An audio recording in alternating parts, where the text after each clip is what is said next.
buzmoqdami? Ha deymiz. Yo'l harakati qoidalari 16-bandida, amaldagi yo'l harakati qoidalarining 16-bandida yozib qo'yibdi. Yo'l harakati qatnashchilari aholi yashaydigan joylardan tashqarida transport vositasi egasi imkon qadar o'ng tomondan, mana bu o'ng tomondan harakatlansin deydi. Chap tomonni egallash faqat nimaga? Chapga ketish uchun, qayerga olish uchun.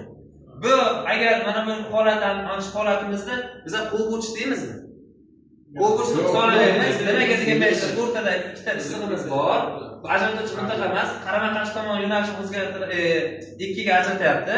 Biz faqat bundan hozir so'ragan savolimiz qoidani buzdimi desa ha deymiz. Aholi yashaydigan joylardan tashqarida haydovchilar o'ng tomondan harakatlanishi.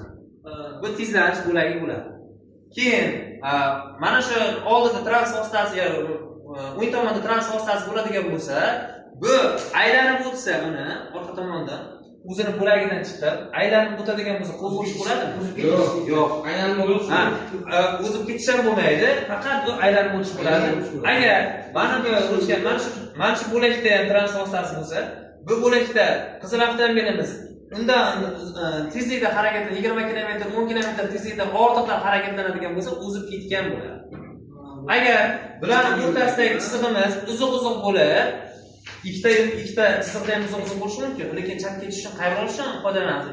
Bitta yakka tartibdagi uzoq chizig'imiz uzunligi 90 metr, 70 metrgacha yetadigan bo'lsa, uzunligi o'shanda qarama-qarshi tomonga chiqib, barcha qoidalarga rioya qilib qo'g'irishimiz mumkin. Shunlar hech kim talab qilmasin. Hozir bu savolimiz bo'yicha qoidani buzdi. Chunki bu chap tomondan harakatlanganligi uchun ha deymiz. Bo'ldi.